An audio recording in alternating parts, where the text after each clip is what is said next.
Well, hello, this is Key of W with a Let's Play series on Submachine.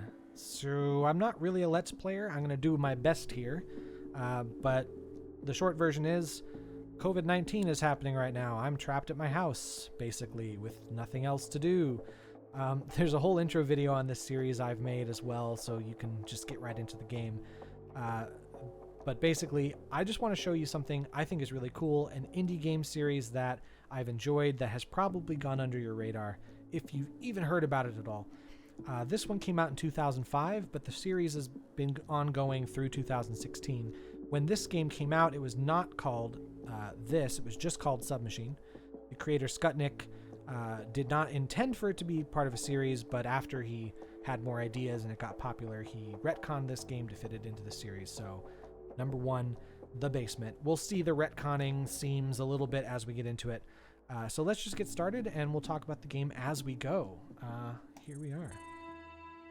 So this game starts us off by kind of looking into this square room here. So right away, there's a really interesting choice, I think, in perspective on this game. So if you're used to playing point-and-click adventure games, usually they are node-based. So there's spots in a room that you can stand, and it's either done by rendering a 3D room and then putting the camera in 4 or 5 spots and doing that, or by, if you're doing a hand-drawn game like this, or by drawing 4 or 5 pictures of different angles, different perspectives of the room, which is fine, I guess, but Skutnik decided no to that, either out of an artistic vision or just out of simplicity. It's a lot of extra work.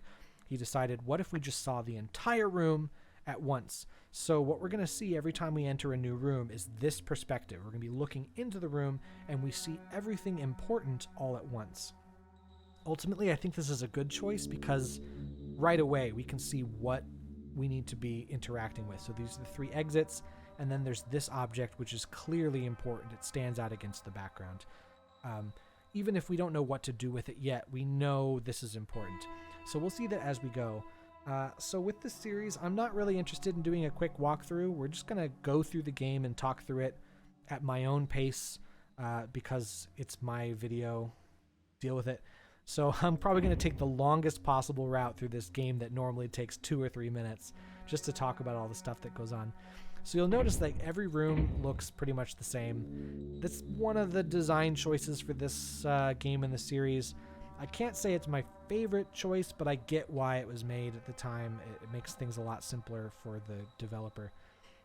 So it makes it a little tricky to remember what's in what room.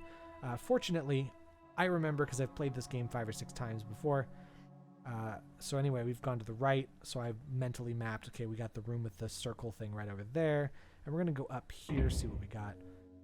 This is a dead end, it looks like. There's a couple things of note. We have this lever here, and something up there. Looks kind of like a hatch, but it's not open and we can't click it. Kind of looks like where another ladder would be. So let's just pull this.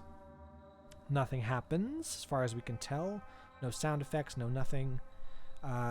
Ordinarily, we'd want to follow this pipe, see where it goes, but with the way this game is designed and the perspective, you can't really follow it, and you're not supposed to. There's another way to figure out what this does. We will find out later. So for now, let's just remember we've pulled a lever, and then continue. So clearly this is important, but what it does, we're not certain. We've got these 2 gray pipes leading out somehow, some bulbs here with wires, a lever, and some kind of panel. The lever's the only thing we can interact with, and not only does it do nothing, but it snaps back up into place like something is missing, like we're missing power to this device, I guess. The fact we got bulbs with wires suggests to me we're looking at a generator of some kind. So I'm going to go with that logic. This is a generator of power, and the power generator needs power before it can generate power. Makes a lot of sense. Just go with me on that. So we will make note of this and come back. This game is a puzzle box style game, which means not a lot of connection between puzzles. They're just random things in the world. We gotta, figure out what they do and solve. And once you solve it, you get to go free. Another example, here's a pipe and some circle thing on it. We can't interact at all, but we just have to make a mental note and come back once we know what to do. Let's keep going. Another random looking thing. Kind of looks like a grandfather clock, missing the clock and the pendulum. Instead of the clock face, we have this hatch, I guess. And instead of the pendulum, we have a string with a ball on the bottom and some other string that doesn't have a ball on it. So we'll make note of that. Maybe we need to get another ball and put it there. Let's bring this up. Another lever. This one also does nothing. So let's just make note that we've pulled 2 levers. There's this here, pretty easy to spot. We can just pick it right up. It's a valve. And yeah, a bit of inventory management in this series. This game, not so much, but it never really gets annoying like it does in some adventure games. Let's keep looking around. We got a picture on the wall. If you're wondering what this does to help solve any puzzles, the answer is nothing. So, as I mentioned before, this game was originally not conceived as part of a series, but when the series was conceived, Skutnik went back and retconned this, added some things to make it fit. So this lighthouse comes into play in later games. It was just added to this game so that this game is part of the same universe, really. So there's nothing to do with this except look at the pretty drawing of the lighthouse. And Skutnik actually was an architecture student, I believe, way back when. So whenever he draws buildings in this game series, it always looks amazing. Probably why there's a lot of buildings in this series and no people. He's very good at drawing architecture.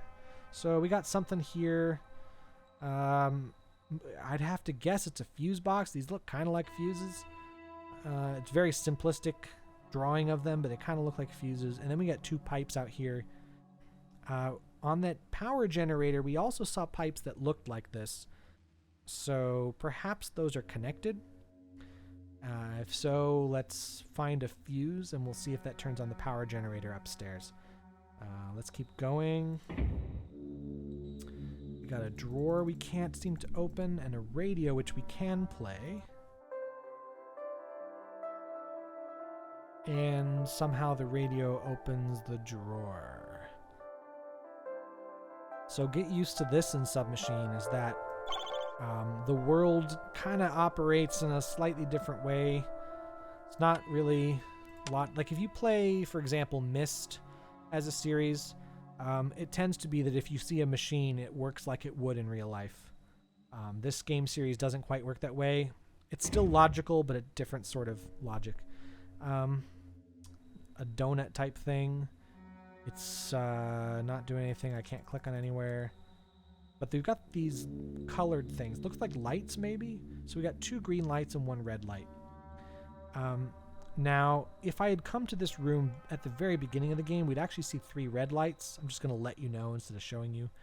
And so we've done 2 things to turn this green, and perhaps there's a third one. And if you are keeping track, that's the 2 levers that we pulled earlier. So if we just pull a third lever somewhere, something should happen in this room, and we'll have to find out what that is. You hear my chair squeaking. Alrighty, let's keep going here. Just keep exploring, see what we got going on. We have this curvy pipe, which nothing in here is interactable. Even this crack here, I can't do anything with it right now.